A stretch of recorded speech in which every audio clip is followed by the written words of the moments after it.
Hi, everybody. Happy Friday. It's Jen Ochman, former Run on Duncan gal turned certified integrative health practitioner. And I'm here with you on my day off on Friday. I usually have this time for me, but I've made my commitment for 30 days of going live. So I wanted to swing in and say hello. And we're going to have a great talk today, all about really the sun.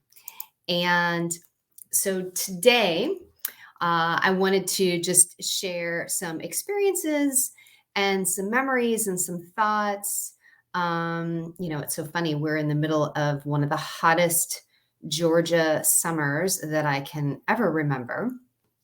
And so I wasn't spending a lot of time out in the sun anyway. But because of a recent diagnosis that I had, I've been thinking a lot about the sun, and it got me thinking about wellness, because I had some people tuning into the broadcast that really wanted me to talk about skin, skin health, skin tightening, making sure your skin looks good after losing weight. So we are going to hit that. But today I wanted to again talk to you about something a little bit different. So we have an extreme heat warning today in Georgia. It's almost 100 degrees out. I got my workout in. I ran and did my grocery shopping. Right after this, I'm going to start cooking Shabbat dinner. I have guests coming tonight, which is why I look a little bit crazy. And my hair is like the clean. It's clean. It's just not blow dried. But so here's what happened. Hey, Kathleen, thanks for joining. So, well, let's just take a step back. Well, I grew up in the 70s, and in the 70s, it was all about the sun. And like I think I mentioned in the description of this broadcast, I grew up in Maine. So Maine has a very, very short summer. So when you have it, you are outside as much as possible. And I have this very vivid memory of going to my best friend Nikki's camp on Toddy Pond, which is a beautiful spring-fed lake, really, not a pond at all. And they have a dock and a float, and we would swim and we would be outside all the time. I practically lived at her camp in the summertime. And her mom was really tan, like super tan. And I remember one day I was just kind of tired. I just wanted to lay on the float, and she put baby oil all over me. And it was kind of strange because my mom usually would put sunscreen on me, but she put baby oil on me. And I was like, maybe, I don't know, maybe 9. So I didn't really think too much about it, but I got, of course, a horrific sunburn. My mom was not impressed when I got home. But, you know, as we got older, I do remember having some bad sunburns as a kid. One time it was when we were in Florida. I was in 6th grade, and my dad and it was a really kind of June in Florida. At the end of the day, it gets like really stormy and the waves get really big. And we were spending all afternoon, we were diving into the waves and body surfing them in. It was just the best time. But I got such a bad sunburn on my shoulders. I remember I had this huge blister here, and for a long time I had 2 or 3 different beauty marks that have since faded. And then I've always loved the sun. My husband and I take beach vacations all the time. Now, usually though, I'm very, very careful to put sunscreen on. And I usually put sunscreen on even before I go outside, so it has time to absorb and all the things.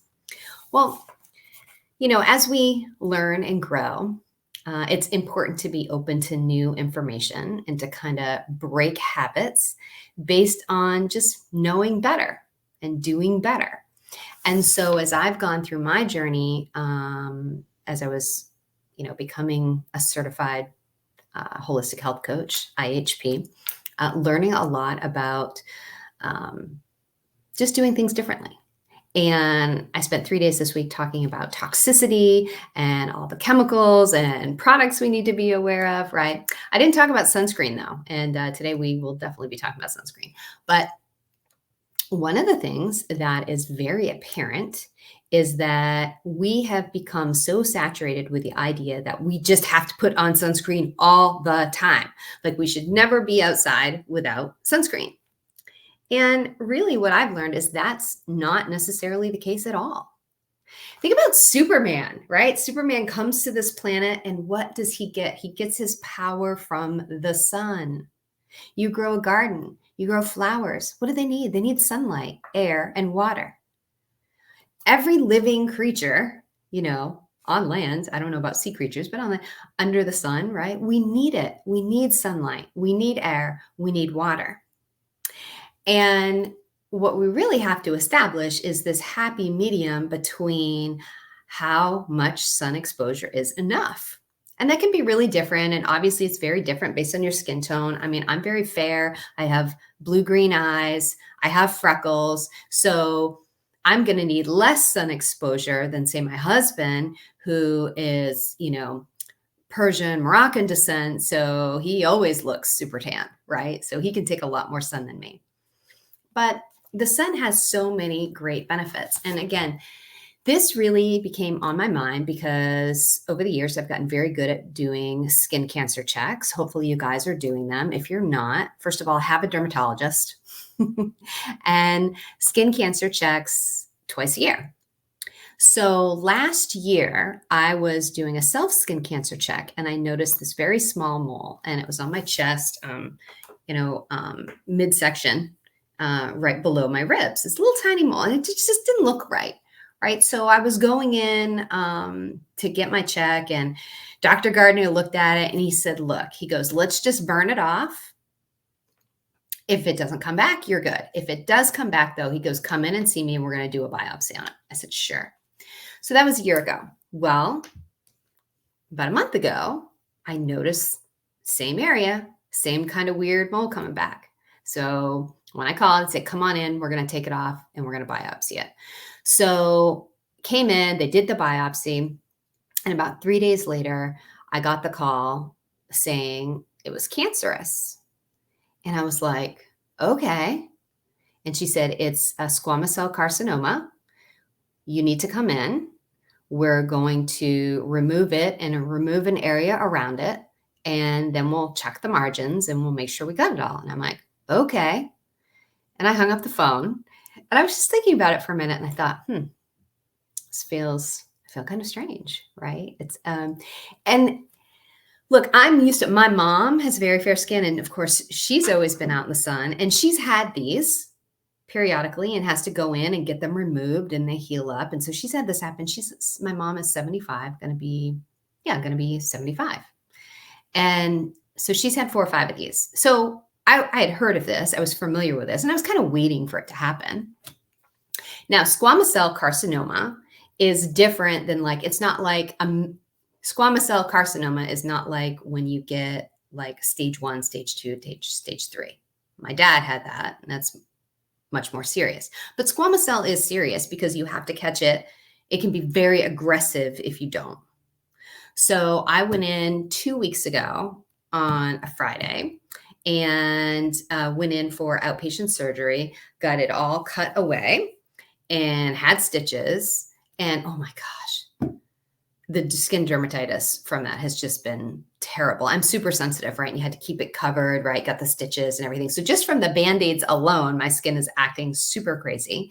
But I have this amazing cream that I will share about, good for scars and tattoo removal and all this good stuff too that I'm using now. But anyway, so I got that done.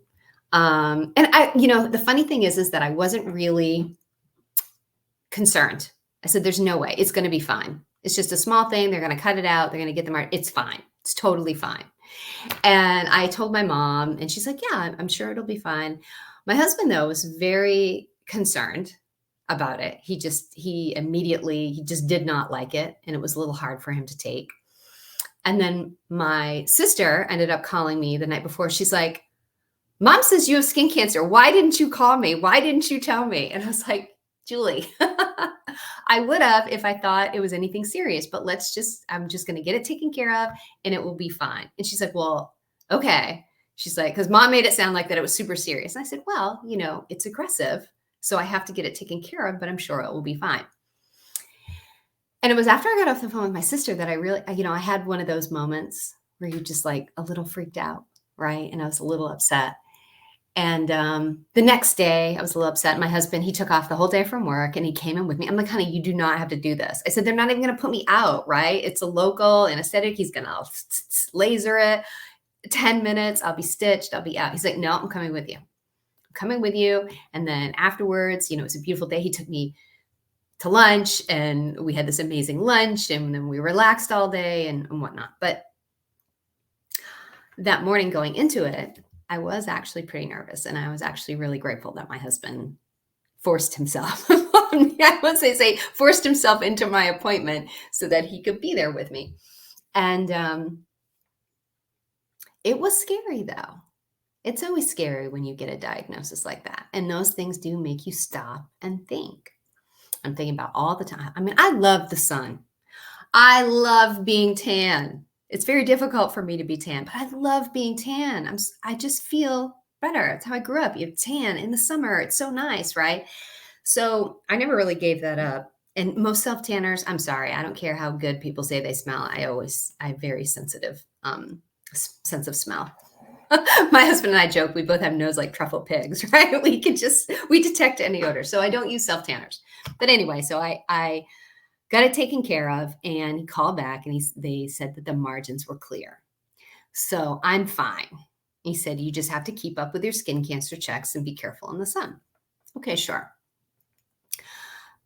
But here's the thing, which I had learned about 6 months ago. And when I had done in March, I was doing like every month a clean product swap. And I did sunscreen. And most sunscreens out there are full of chemicals, which maybe they'll prevent you from skin cancer, but eventually they could cause a different kind of cancer, right? So you're literally using a product to prevent one type of cancer, and you're putting yourself at risk for another. How does that make any sense? It doesn't. So it's just crazy. So when we talk about, obviously, I think sunscreen is still good if you're going to be out for an extended period of time, or you're going to be out in a lot of sun exposure. This is very individual, right? Again, I am not a doctor. I am not giving medical advice. I'm giving, this is education, and this is my experience. Okay. So there are, and I will share this afterwards, but I'm going to add this to the stream here. So when you're thinking about getting a sunblock, definitely go for more of the mineral ones. Like there's a good example here, Solera Mineral. You don't need anything more than 30, right? These 70, 100, whatever. I mean, you're suffocating your skin, right? We need sunlight, we need air and water. Our skin needs to breathe too, people. So when you look here, you can see these chemicals that you want to avoid: oxybenzone, vitamin A, the retinols. Avoid sprays. Sprays are terrible. Like when we went to the South Pacific, this is right off the coast of Bora Bora, about 3 years ago, you had to have reef-friendly sunscreen, and no sprays were allowed at all because it's so bad for the ocean and the environment. Powders, no good. And this added insect repellent, okay? I'm not even going to get into bug spray. I mean, I grew up in Maine. Mosquitoes could practically carry you off up there. You know, people using DEET and things. Super dangerous, right? Definitely cancer causing. But you think about if you're putting on sunscreen and then you're adding bug repellent on top of it, just, oh my gosh, chemical overload on your skin. So my point is, if you're going to use sunscreen when it's appropriate, definitely get one that's mineral based, and definitely get one that avoids these type of ingredients. Okay. And I'm going to talk about the EWG app in a minute, so you can scan your sunscreen or any other product and check it in terms of its level of toxicity and safety. Okay. So let me just remove that. And I'll put that graphic in the comments here after. So look, I grew up loving the sun. I still love the sun. I love to be tan. And this incident is not going to stop me from loving the sun, because we need it, because it's necessary. So let's talk about all the reasons why the sun is so amazing and it's so good for us. And we are putting so much sunscreen on us, and we're actually avoiding the sun so much. We're really causing a lot of issues for our health. So I made a little list here. So I'm going to reference my notes here. So first of all, okay, I've been way into red light therapy lately for all the benefits in terms of mood and your metabolism and health of your skin. So you can get natural red light every day. Red light is just that particular spectrum of the total sun, right? So in the morning, before the sun hits, say, that 30-degree horizon, and then at night when the sun is setting, the rays that you're getting are mostly red light rays. So you can get free red light, right? You don't need to pay $25 for 5 sessions or whatever it is that you're doing at your gym or whatever, though I am paying with some additional services, more on Restore Hyper Wellness, my new favorite place to hang out. But you can get free red light therapy. So get up in the morning, right? Go outside and just look at the setting sun. Get it in your eyes, get it in your face, get a little bit, go for a brisk walk, right? You're taking the dog out, go out and do some good morning sun salutations, right? It's so good for you. Do the same thing as the sun is setting. Increase dopamine, increase serotonin, right? And it's just such a great way to start and end the day. Plus, when you do that, you are bringing your natural circadian rhythms, right? Your cortisol, which your hormone that helps spike you awake in the morning, and your melatonin, which in production should increase, that helps you go to sleep at night, right? By seeing the sun rising and set, your body is going to be more in tune with these natural rhythms, and it's going to help you in terms of your sleep cycle, right? It's going to help you in terms of your sleep cycle. So definitely get the benefit of that red light. Again, so terrific for you. Let's see, what else would it say? Dun, dun, dun, dun, dun. Yeah. Consistent sleep, right? Talked about sleep. Sleep is amazing. Sleep is amazing for managing your blood sugar. If you didn't check out yesterday's episode, I know Kathleen was on there. Girl, you are the best. Kathleen's been checking most of my episodes out. We had a great talk about managing blood sugar, right? And if you're managing your sleep, that's a huge component in terms of managing blood sugar. Now, obviously people know about vitamin D, right? Do you know that most people are vitamin D deficient right now?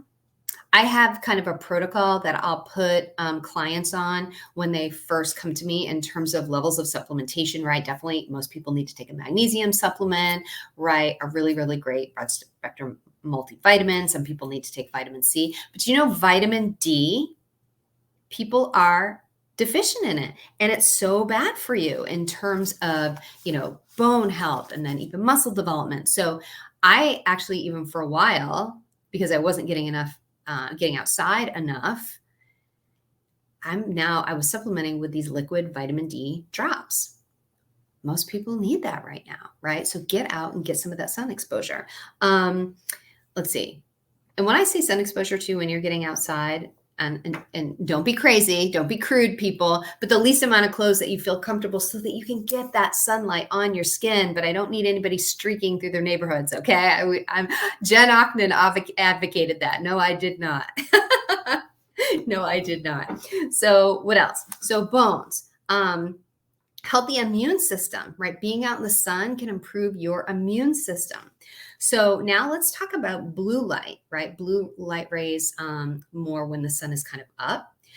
So do you know there's a study done that said if you get more healthy sun exposure, your cells store less fat. Who doesn't love that? Why is this? They found their study that people who are in the sun, like, you know, think of our Floridians, right? Here in the US, right? You think that maybe they're in better shape, less overweight, because they're wearing their shorts and their bikinis more, right? They can't hide the extra weight and the extra clothes like us northern people used to. I say northern, I'm a Maine girl. I'm from Maine. But really, it's about sun exposure. When you think about it, it makes sense because less sunlight, shorter days, winter, hibernation, store fat, right? It's a safety thing. A lot of these things are just evolutionary, right? So more sunlight equals you have a tendency to store less fat on your body. Boom. Wow. That's an amazing benefit. It does speed up your metabolism too, which is always incredible. You want to have your metabolism be as effective as possible. That means all systems are running, right? All systems are running. Calories in, calories out, right? You become a machine for blood sugar management. You become a machine for calorie management. It's all good. Let's see. What else does vitamin D affect, right? Asthma, diabetes, cancer, helps with pain response, drops inflammation. All amazing benefits, right? Let's see. If you're pregnant, there is a benefit for the fetus, for the growing little human inside of you.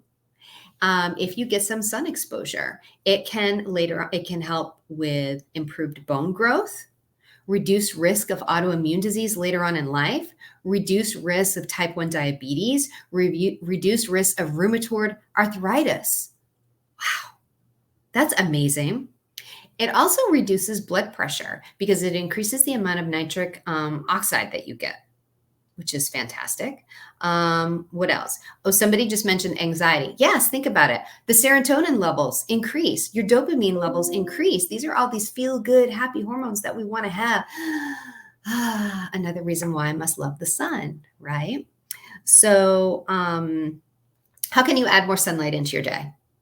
Right? For me, between meetings and whatever, I go out and I walk up and down, my neighborhood, get a little quick break in there, 10-minute break. I always call these exercise snacks anyway, because it's good for you to get up and move. So instead of just walking around your house, go out and walk outside. If you're just going outside for 5 to 10 minutes, you don't need to put on sunscreen. Okay. But, they do sell these stickers at Amazon that you can put on your skin that will tell you when you're starting to burn. So if you're concerned with that, that is actually a really cool option to try out. Because look, we do not want to burn. It is bad for us when we burn. And it's actually worse if you're young and in your adolescence. Having 2 to 3 sunburns is actually worse for you in terms of increasing your risk of developing some sort of skin cancer later on in life. Clearly, that's what happened to me.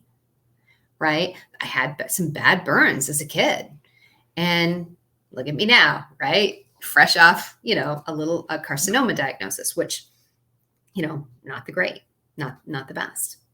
So I'm probably going to end it there, but just because I had that squamous cell cancer doesn't mean I'm never going to go out in the sun and I'm immediately going to cover myself with sunscreen. It's not. We need the sunlight.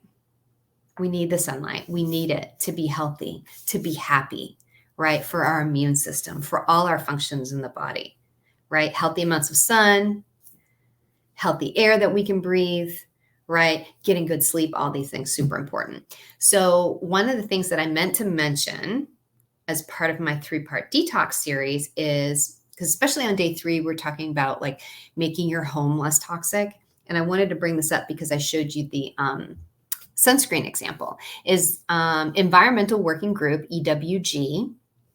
That is a group that they're checking like all things toxic, right? Products, foods, etc. They're the ones that put out the list every year of the Dirty Dozen and the Clean 15, which is all about fruits and vegetables, the level of pesticides, herbicide, contaminants, to tell you that like if something is on the Dirty Dozen list, then you should absolutely do your best to buy organic because they have the most pesticides and chemicals with their growth. Whereas the Clean 15, if you need to eat it conventional, then there's a lot less risk because it's generally grown more cleanly. So EWG also has this amazing app. You can go into the App Store, type in EWG. It will come up as the Healthy Living app, and it's really cool. You can type in a product name, or you can use the barcode scanner, and it will come up and it will give you a list of the relative safeness, like on a 1 to 10 scale. And it will tell you what is the issue with that particular product, whether it's because of an ingredient, whether it becomes fragrance. It's always going to have a more terrible score if it has a fragrance. So that's what you can do as you're checking out products. I use it all the time. I was just in Target. I wanted to get some new hand wash. There was a couple new brands, put them right in, barcoded, boom. And if there is a product that isn't there, you can add the product as a request, and they're always updating their database. So this is amazing database, amazing app that you can always use. So use that as you're thinking about buying new sunscreen. Okay. In general, anything, like I said, no powders, no sprays, nothing over 30 SPF. Watch that oxybenzone. Let me just add that back up to the stream. Oxybenzone, and don't use added insect repellent on it, right? And just use it when you need to. But for minimal amounts of being outside in the sun, enjoy it. It's good for you. There's more good there than bad. And that's all I've got for today. So let me just check the list here, and then I'm going to go cook dinner. Let's see. That was me, Kathleen. You're so funny. Oh no, you like your tattoos. I will actually put a picture of my new lotion actually that I got. I like it. It's very clean and it's very, very good for scar removal. That's why it was recommended to me. There's no parabens in it. And it's it smells like ozone, which is very interesting. But magnesium, I have a lot of magnesium recommendations. So send me a message because I can't see LinkedIn user who you are. Vitamin D in the winter. Yeah, super, super important. Love this episode. Thanks, Kathleen. So get your skin cancer checks, get yourself a dermatologist, get a safe, non-toxic sunscreen, and get your sun exposure. Thanks so much, everybody. I hope you have a fantastic weekend. Please, as always, like, repost with comments if you love this episode. If you can, please go to my page, Shift into Health, the brand new page. So eventually I can live stream directly to it. And just quick notice, we're coming into the end of the year, right? My 90-day program, Fatigue to Fabulous. I get into all things non-toxic with my ladies, helping them lose weight, balance hormones, being healthier. September is a great time to start. You could be rolling into December, 10, 15, 20 pounds down, feeling great, having great techniques to manage your food, manage your stress as you're going into the stress and the fun of the holiday season. So if you are interested in that, send me a DM and we can talk. What was the last thing I wanted to ask? Oh, I'm going to do a new masterclass in September. I put up a post yesterday asking ladies to vote on the topic for the masterclass. So the post is there. Just you can go to my page, Jennifer Ogden, and scroll down on post. You can see it. I would love for you to vote. I want to know which title is most enticing to you, what you want to learn about. And let's see. I think that's it for today. So thank you again so much. Have a great rest of your day. And I will see everybody Monday at 12 p.m. EST.